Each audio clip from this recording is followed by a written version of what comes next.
reasons that utterly escape everyone involved, you're listening to a Bipolar, a Schizophrenic, and a podcast. Here are your hosts, Gabe Howard and Michelle Hammer. Hello, everyone, and welcome to a Bipolar, a Schizophrenic, and a podcast. My name is Gabe, and I have Bipolar. Hi, I'm Michelle, and I'm Schizophrenic. How you doing? Don't you like how I use, my Psych Central show podcasting voice? We're about ready to go live on, National Public Radio, and I'm getting ready to introduce, an expert on the topic. Well, I am an expert. You are only an expert on Michelle. Well, I know myself so well, so that's great. But what else are we experts on, Gabe? We are experts on our own lived experience of what it's like to live with mental illness. But specifically what we want to narrow it down to is the side effects, not of medication, although that will come up, but the side effects of living with mental illness. People don't realize that there's just things that you and I and people with mental illness deal with on a daily basis that we never bring up, we never complain about. It's just what we have to do because, Yeah. I mean, I have, side effects of schizophrenia, and people like to nag me about them. It's a little frustrating, but it happens all the time. I mean, I bite my nails. I get anxious, I bite my nails. And what does everyone say to me? Stop biting your nails. Stop biting your nails. Stop biting your nails. Do something. Get your nails done. Go get a gel manicure. Go get this. Then you won't bite your nails. Put that bad taste on your nails. I have tried everything anyone has ever suggested to me to get myself to stop biting my nails. It has not worked. It hasn't happened? It is my thing. I just cannot stop biting my nails. You can tell me anything. You can say my nails are gross. You can insult my nails. You can say, let's get this, let's do this. All these remedies. It's not gonna stop. Stop nagging me. It's my nervous habit. Can't stop. And when they're just not right, I have to fix them. It's a thing I do. You have so much passion about people telling you to stop biting your nails. Because everyone I know, all of my friends, everyone I know, my parents, my family members, everyone I know, what are you doing? Why are you biting? Why don't you get a nail file? What are you doing? You're biting. You're too old to be biting your nails. I thought you would have grown out of this by now. You know what? Leave me alone because, my mother picks at her cuticles. Wait, hang on. Your sainted mother, you are invoking your mother and you're going to throw her under the bus? She picks her cuticles and doesn't stop, and when my dad tells her to stop, she just puts her hands under her blanket and picks her cuticles some more. Okay, hang on. That nice gel manicure. Let's talk about this for a minute. So first off, now put on your not angry and annoyed Michelle hat for a moment. Okay, I'm pleasant, and I'm having some tea with flowers. Put on that hat for a moment. Isn't it good advice not to gnaw at your nails? Yes. Okay, but what you're trying to explain to people is that it's not just a nervous habit for you. It's actually indicative of a larger issue, but everybody wants to think about it along the same lines as your mom's nervous habit of picking at her cuticles. But what you're saying is there's something more going on and you don't think people are understanding of that.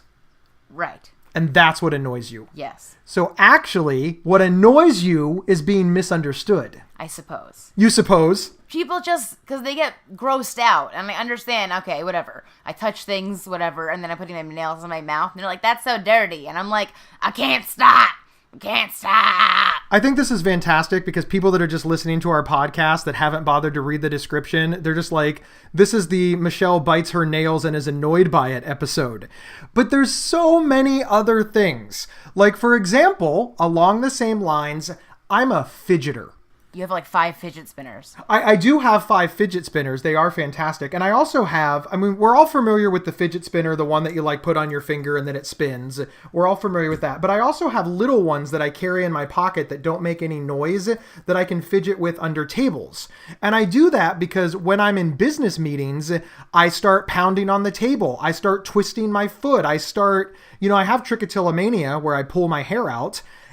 All of these are, as we're calling them for the purpose of this episode, side effects of mental illness. These are just things that I have to do and I cannot stop, no matter how many times my wife grabs my leg and tells me to stop shaking my foot. I know. In business meetings, all I do is zone out and not listen. You do that on the podcast too. Oh, yeah, I just do it to everybody. Sometimes, like, you're so zoned out, you become very pliable, and I get you to say things like, Gabe is the greatest host, and if it wasn't for him, I'd be nowhere. Gabe has a fire crotch. Oh! You went from nipples to fire crotch. This is... Now, is saying inappropriate things, is that part of your schizophrenia, or do you feel that that's just your very caustic personality? That's just me being a New Yorker and a bitch. So you think that being a New Yorker gives you carte blanche to comment on other people's body parts? This is the dumbest conversation. I just like to call you a fire crotch. Because, as we know, the President of the United States likes to comment on people's private parts. And isn't he a New Yorker?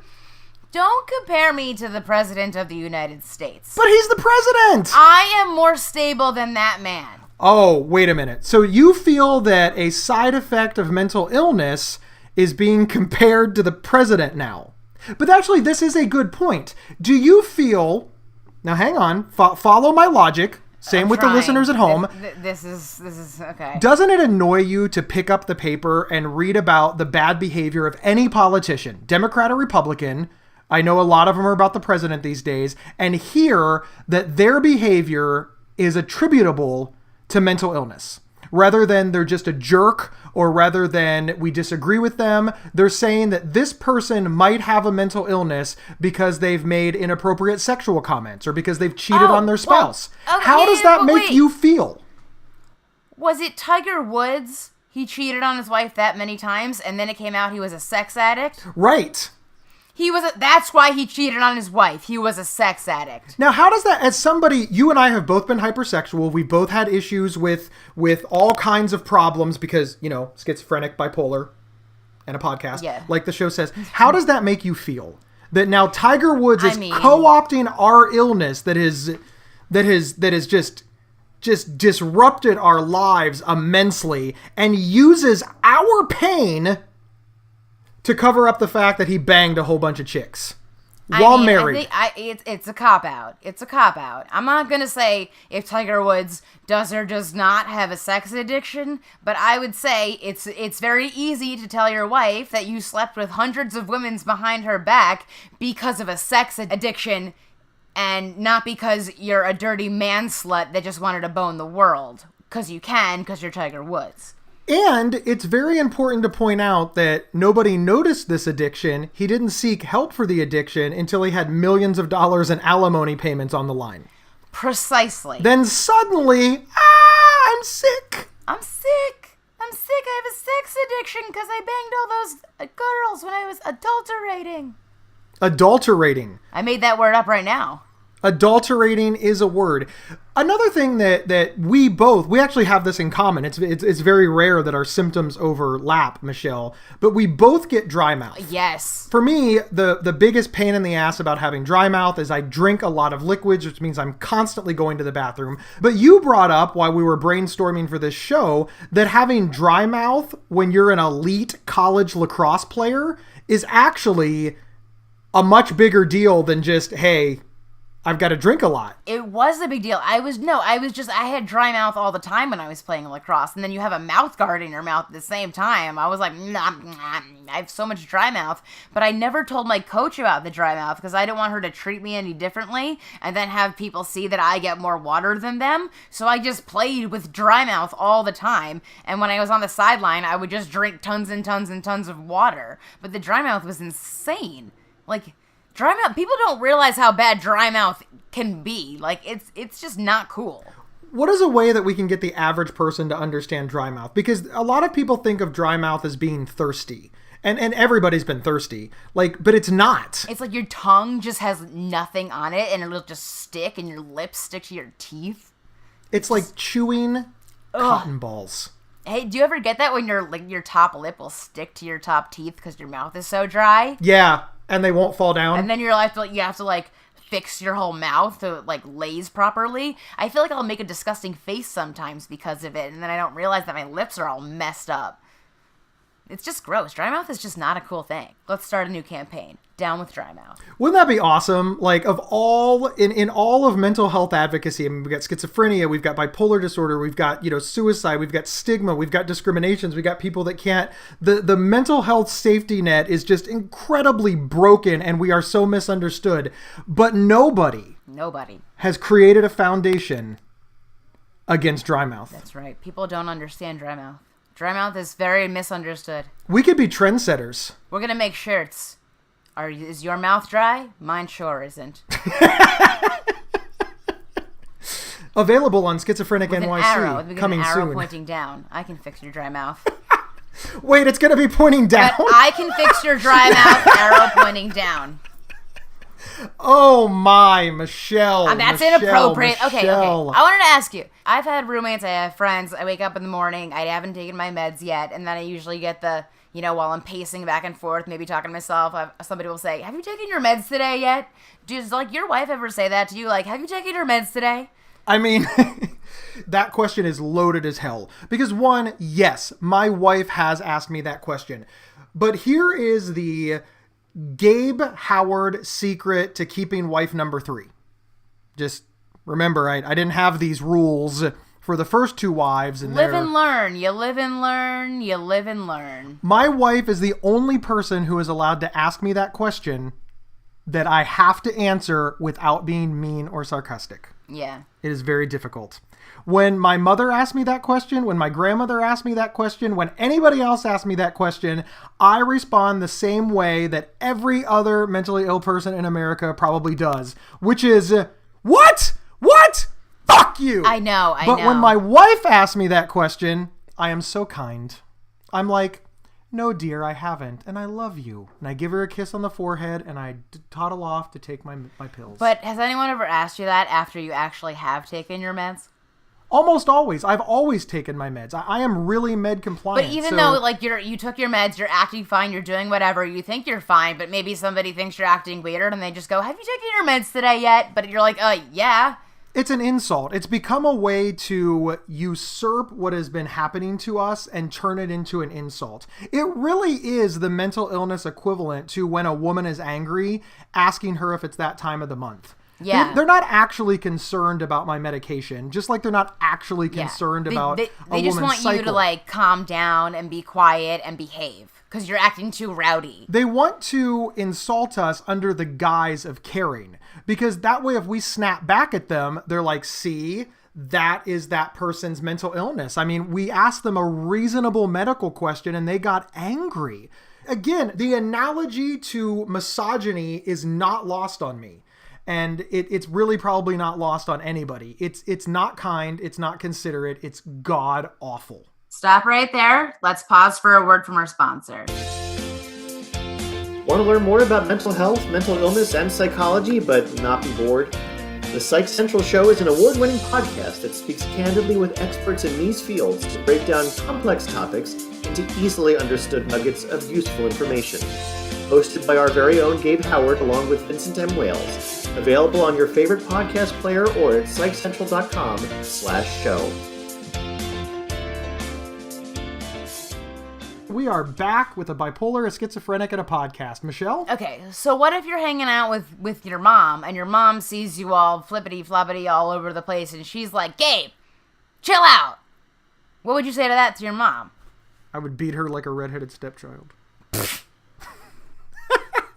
No, so we have talked a lot about words versus context on this show because, some people give us shit over a bipolar, a schizophrenic, and a podcast. They say it should be a person living with bipolar disorder, a person living with schizophrenia, and a digital file that's portable and downloadable to listen later. And that title is just way too long. We're more concerned with the context. Yeah, that's too long. If somebody was genuinely concerned about me and said, hey, calm down, and I could tell that it was genuine concern, I would probably think, why are they saying that to me? But if somebody was telling me to calm down because they were dismissing my feelings, what I would rather they do is acknowledge my feelings. Mm-hmm. I'd rather them say, what's wrong? Are you okay? How can I help? How are you feeling? You look nervous. Any of those would be better. if someone's like watching you and maybe you're pacing, maybe you're anxious, maybe you're like scratching or you're like doing whatever, and they're like, why are you doing that? That's so weird. What are you doing right now? Why can't you just like sit down and relax? Like, that bothers me so much. Doesn't it make you very defensive? That like used to happen to me when I was younger, when I was more anxious about things. People were like, just take a seat, just relax, you'll be fine, you're fine. Why are you bugging out? Don't just calm down, just sit, just watch over here. Like, that does not help. I had all of those, pacing, scratching issues before I was medicated. And I'm very fortunate with age, therapy, and medication. A lot of those symptoms are very much under control. They're not as obvious to people that don't know me, short of, fidgeting or tapping, which frankly a lot of society does that doesn't have mental illness. But you are in a different class, Michelle, because you are treated, you are med compliant, you are well under control. Yeah, me. Yeah, but you still have these symptoms, and you have incorporated them into your life. Talk about that. Incorporating my symptoms into my life? Because like you said, you still pace back and forth, you still scratch, and you have accepted that this is a good level and that you can pace and be in recovery, which is your choice. I mean, that's just how I figure my situations out. Like, I do still talk to myself, but I go into a daydream situation where maybe I'm trying to work out a situation and pretend that conversation went differently, and I'll talk it out, I'll think about it, I'll go over it, and maybe I'll settle it down into something that I can, like, deal with and try to pretend things went differently and just kind of go over the same conversation again. If it's plaguing my mind way too much, I have to try to start to think of other things. What bothers me a lot is when people say, have you taken your meds today? When I have taken them. Or sometimes people get annoyed if I get too excited about things. Why are you so excited right now?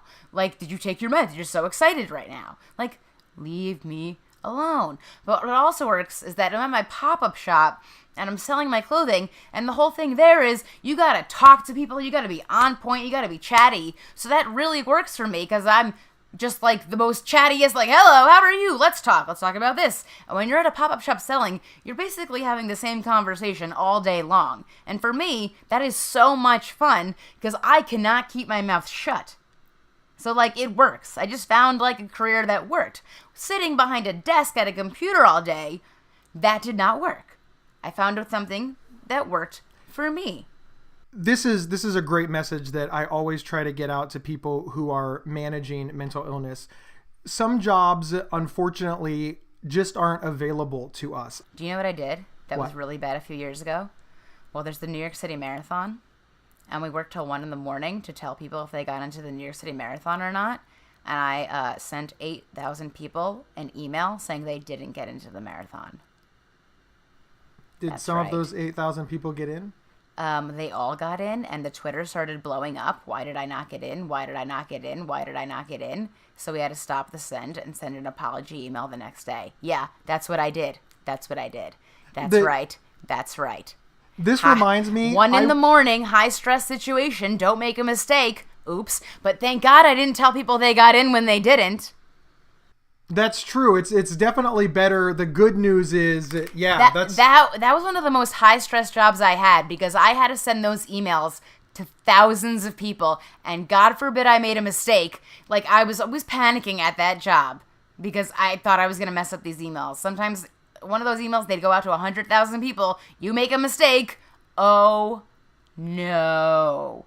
That was a job that eventually did not work out for me. I was told I made some very public mistakes. I said, yes, I completely understand that. As I've said a million times, Michelle, and that I try to impress upon people, some jobs are just not available to us. And you're absolutely right. My job was in IT back before I was diagnosed. I was really, really good at computers and networking. And this is a high-stress job, number one. And it's also a job that is largely done behind computer terminals and monitors. In other words, I had to be quiet and sit still and respond very rapidly and take things extraordinarily seriously all by myself. Mm-hmm. I was good at it, but it didn't fit. It caused depression, it caused mania, it caused everything. And Now, here I am all these years later, and like you said, I have a loud, boisterous, larger-than-life personality. And unfortunately, the downside is that when I'm not on a stage, I'm ridiculous. It is ridiculous. I'm a giant, friendly guy that talks to everybody, and it is off-putting to people. Talking to people is the most fun thing in the world. I love talking to people. It is incredible. I am well suited to be a podcaster. I am well suited to be a speaker. I am well suited to be a networker. I'm well suited to be on a stage. Because when I walk out on a stage with a microphone, the larger your personality, the more you can connect with hundreds of people. This is what people need to find. They need to find where they fit. And listen, everybody with bipolar and schizophrenia, it doesn't mean that they can't work behind a monitor. If you're if you're a very introverted person, maybe it's people that make you nervous and you should be behind a monitor, and maybe your job was, sales, and you can no longer do sales and you need to find that away from people. The point that I always make is you have to find where you fit. And Michelle, as I've complimented you before, you are an excellent example of this. You realized that you had a skill set that was marketable, but you could not market it to corporations that wanted you to be there from 9 to 5 and only take lunch at noon and, not talk to yourself. 9 to 6, honey. This is New York City. It's 9 to 6. Oh, 9 to 6. 9 to 6. 9 to 6, plus the 2-hour subway ride each way uphill in the snow. Well, my last job was really quick. But, I actually once had a boss that told me I was too friendly, and that when I come to the office, that he thinks that I feel like I have the floor because I was talking too much to everyone in the office. I was too friendly, and I made us all friends with each other, and he didn't like that, and we'd go to lunch with each other, and he said, this is not a corporation, this is a small office, you all can't go to lunch with each other at the same time. He said I'm too friendly. I was too friendly for that place. I talk too much, basically, was what he said. It's funny because I give you so much shit for being a mean New Yorker. And, some of it is true. You've got a biting humor. You do, but... People from other states, they like to beat around the bush a lot. What I say I do is I take a lawnmower and I mow the bush down. The reality, Michelle, though, is you are very kind. You are, and you're a talkative person. And when we go out to places together... we talk to everybody. Yes. We just do. And I talk to you. That's fair. We are so desperate to find people to talk to. A schizophrenic and a bipolar decided, you'll do. You'll do. What'd you say in that last one? 7 years ago, I never thought I'd be podcasting with a crazy New Yorker. Yeah, what I meant to say was 7 years ago, I never thought I'd lower myself to podcasting with a millennial. Well, what I meant to say was 7 years ago, I never thought I would know a gigantic Santa with a fire crotch. Michelle, I think we need to hop out of here. Do we have some parting words for people? The side effects of mental illness are, a lot of them are known, and people say things that do annoy us, but our lives are good. And I think that sometimes people do miss that because, we tend to bring up all of the shit that is frankly god awful. But, you're happy, right? I'm happy. I am happy. I'm very happy. I have a dog and a wife. I like that you said dog first and wife second. Oh, well, let's edit that out. I have a wife and a dog. Which do you love more? I have a wife and a dog. In spite of having schizophrenia, I really sure have accomplished a lot with, owning my own business, doing my whole thing. I still have all of my, little side effects things that I do, but I make it work for myself. Other people get annoyed by them. I try not to do those annoying things in front of them, but it's still gonna happen. And I think that I'm doing well for myself now, so just because I do those little things that everyone's gonna nag me about, see what I have accomplished. Don't see what I do wrong, see what I do well, right? I think that's what everyone should notice. I think that's a great message. You're saying focus on your accomplishments, not on your deficits. Exactly. You turned my whole little schmageggle thingy into one sentence, Gabe. Good for you. What's that word? Smageggle? I meant to say schmageggy, and that did not clear it up. Means thing in Yiddish. It means thing in Yiddish.